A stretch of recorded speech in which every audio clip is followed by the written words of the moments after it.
Can everyone see the screen? Yes. Perfect.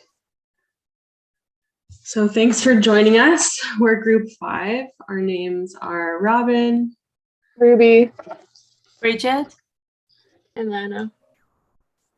The site we are designing is on traditional unceded land of the Squamish, Stolo, Tsleil-Waututh, and Musqueam nations.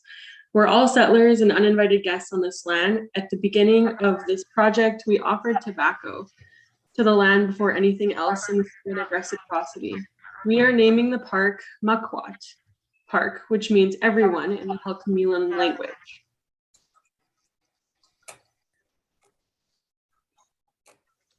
So our park is situated in a diverse neighborhood surrounded by cultural centers, schools, and parks.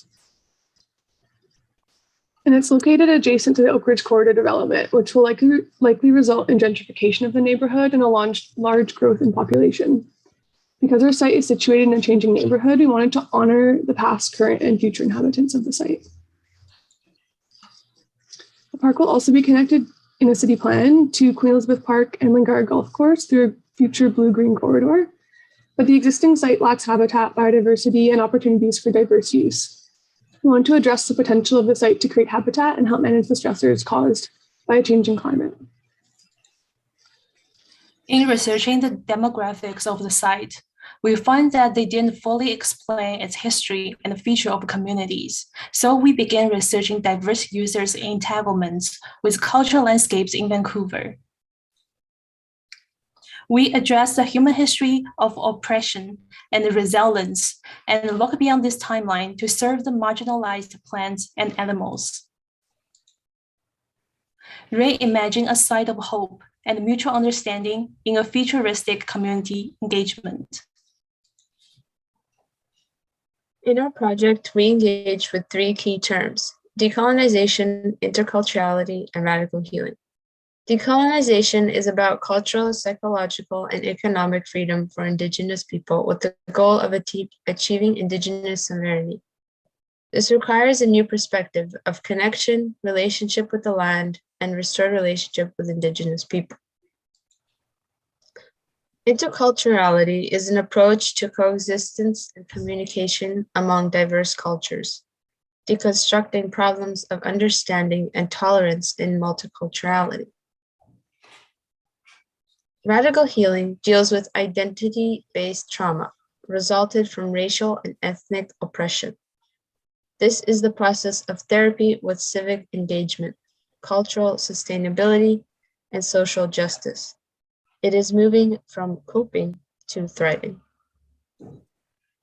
In the context of a changing neighborhood, we thought it was important to create space for marginalized people that are often excluded or forgotten in public space. Our approach to inclusivity is based on our research and those key principles which led to our concept statement. Mukwat Park is a biodiverse urban forest for intercultural exchange, healing, and dialogue, intersecting programs using a decolonial perspective, incorporating food, play, and art to promote community resilience and health for marginalized communities of plants, animals, and humans in the context of a changing neighborhood and climate. We started with some preliminary plans to explore scale, circulation, and water, and found our plans had shared elements such as programs connected to water, places to grow and share food, a strong connection to 43rd Avenue, places for interactive art, and large tree canopies to create habitat and microclimates. We thought it was important to include a play space that felt safe and engaging, a place where kids can play and learn. We explored concepts for the garden that were flexible and provided opportunities for self-expression and foster community connections. We considered how topography could be used to facilitate larger community interactions. In exploring the diverse ways of interacting with water, we considered the role that mist could play in cooling down individuals from the summer heat. Lastly, we use diagrams to explore how the programs can relate to each other, transitioning across the site and engage at their edges. We located a plaza on the west side of the site to smoothly integrate and transit from the urban grade to the organic park environment. People arrive on foot from nearby transit or on bikes via the Alberta Greenway. The plaza connects to a playground at the northwest corner to create a space for multi-generational interaction. Across the stream is the South Circle, where the sloped seating is surrounded by the stage for performance, ceremony, and dialogue. Following the Marsh Boardwalk, community gardens embody the appreciation and storytelling of tasting and growing cultural food. Gradually across the meadow, Mesa Forest at the decentralized shade microclimate. The food forest fills our entire site, building the shared test connectivities between humans and animals. These programs are linked together on a spectrum from gradients to patchwork. Gradients don't have hard edges. They flow seamlessly together, while patchwork may define the edges, but are connected through adjacency. In the playground, kids initiate their own learning interest in the environment via play when engaging with the multi-textures of plants, rocks, and water. The bridge in the middle of the food forest provides personal, quiet, and relieving moments of listening to water and feeling wind passing the vegetation. The community garden is comprised of movable table, decks, raised beds, and integrated planters atop flagstone. They are designed to shift over time to meet the changing needs of communities. So a couple of the big moves that we made on site have to do with the trees, which gradually decrease in height from the east to west, matching surrounding building heights. They're placed to maintain sun around the community garden and meadow, with deciduous trees located on the west side to provide adequate sun during darker months. Water features flow from the north to south and west to east generally, and water from the Alberta Blue-Green Network splits into two streams at the northwest corner to feed a stream and ponds that run through the site, and then another one that runs through a swale on Alberta Street. In winter, water spills over the edges of the streams during intense periods of rain to fill the swale on Alberta Street and the marshes that are located on our site. In summer, water harvested from surrounding roofs feeds spaces for cooling and play in the mist forest and playground. This water is reused for irrigation in the community garden. When deciding on materials, we focused on their sensory experience and functionality. For example, we chose a recycled rubbery material for the playground so that children can safely bounce around on the topographical hills. And flagstone with a mosaic pattern in the community garden was chosen to create an inviting space for conversation. In this illustrated plan, the left side of our park is heavily forested to provide cooling during the summer. In comparison, the right side is kept more open with a meadow to preserve the natural sunlight that will come through. Our plant palette is informed by the creation of our intercultural calendar, highlighting important celebrations across many cultures. Ideally, these celebrations and plant species would be based from consultation with the community. This is a living palette. Plants and events would be added with the changing community. This plant diagram is influenced by the art and connection to the land from my culture in Indigenous beadwork.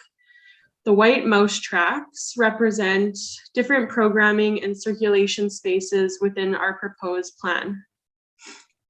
We have over 80 different species that are organized by ecosystem and program. The plants have overlapping significance and function, as well as mixed shrub, canopy, and ground cover.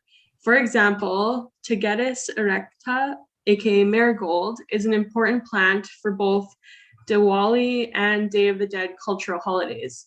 Sweetgrass is an important plant for Indigenous communities, and Malus pumila is a source of food important for Rosh Hashanah, the Jewish New Year, in the fall, and for pollinators in the spring. Phytolacca americana is used for phytoremediation, and these are all examples of decolonization and interculturality. Looking at our site sections that cut across, the first one cuts across from the northwest corner to the southeast. We start at the playground, which is composed of a series of mounds that provide a buffer to the street and engaging opportunities for play. The mounds transition to coniferous forest and then to meadow, which is separated from the community garden by a marsh and the final retention pond. Plants and water are integrated into the playground to provide opportunities for learning and reconnecting to natural systems, a practice of decolonization. The meadow provides habitat for birds, insects, and pollinators. A rain shelter and seating offers a dry space of pause and rest to appreciate the dried and decomposing flowers, leaves, and grasses during the rainy winter, and shade in the summertime. And orchard trees provide some shade in summer in the community garden. And plants here connect to important intercultural events, marking times, seasons, and opportunities to connect through food and improving food sovereignty. Stretched fabric painted by the community provides shade and shelter for the tables. So cutting through the section in the other direction from the southwest to the northeast, we start with some tall coniferous trees that provide a shady microclimate for the mist forest. And as the trees decrease in height, the space opens into a meadow, which transitions to a marsh. The site is buffered on the northeast corner by a large mound with inset seating that provides space for the south circle. The mist forest is a space for queer celebration, where mist provides respite in the dense urban environment and increasingly hot summers for plants, animals, and people. The space provides an opportunity for quiet self-reflection and celebration of diverse sexualities. A red umbrella honors sex workers and their connection to this community. In the marsh, wapato bloom along the boardwalk, along with lotus, as bulrush swish in the distance, soaking up toxins from the watershed. Ducks dabble and the sounds of voices carry across the marsh from the South Circle. And across the streams which lead through the marsh is our South Circle, where people gather in large or small groups, listening to stories.